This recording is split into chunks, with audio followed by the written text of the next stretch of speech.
आता रस्त्यावरच्या वाहनाबद्दलची बातमी पाहिली, आता रुळावरच्या वाहनाबद्दलची बातमी बघूया।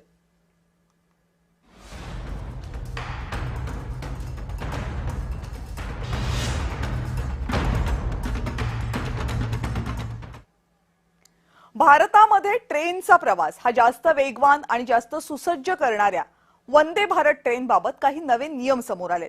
मुळात या ट्रेनचं तिकीट मिळवण्यासाठीच इतकी धडपड करावी लागते आणि त्या तिकिटासंदर्भात वंदे भारत ट्रेनचे काही नियम बदलले।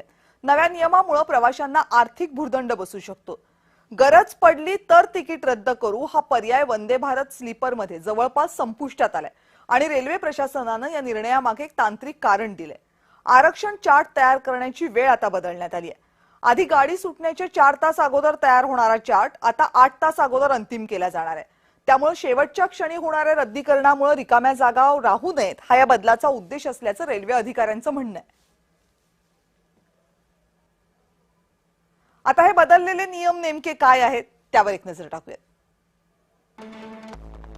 बघा, तिकीट रद्द करणे आणि रिफंड यांच्याशी संबंधित नियमांमध्ये प्रामुख्याने हे बदल करण्यात आलेले आहेत। वंदे भारत एक्सप्रेस शी संबंधित ट्रेन सुटण्याच्या 72 तास अगोदर जर तुम्ही तिकीट रद्द केलं तर तिकिटाची 75% रक्कम ही परत मिळेल। साधारण 3 दिवस अगोदर तुम्हाला तिकीट रद्द करावं लागेल, पण त्याच्यानंतर म्हणजे 72 तास ते 8 तास आधीच्या काळामध्ये तिकीट जर तुम्ही रद्द केलं तर तुम्हाला फक्त 50%च रिफंड मिळेल, बाकीचे 50% तुम्हाला परत मिळणार नाही, अर्धेच पैसे परत मिळतील। त्यामुळे तुम्हाला प्रवास आधीच निश्चित करावा लागेल आणि ट्रेन सुटण्याच्या 8 तास शिल्लक असताना जर तिकीट रद्द केलं तर रिफंड नाही, कारण आता चार्ट प्रिपेअर करण्याची वेळ बदललेली आहे, आरक्षण तक्ता तयार करण्याची वेळ बदललेली आहे, ती 8 तासांवर आणलेली आहे। त्यामुळे 8 तास शिल्लक असताना जर तिकीट रद्द केलं तर कोणतेही रिफंड मिळणार नाही। आणि या सर्व बातम्यांसह जेम विशेष मध्ये आता वेळ झाली इथेच थांबण्याची। पाहत रहा जय महाराष्ट्र।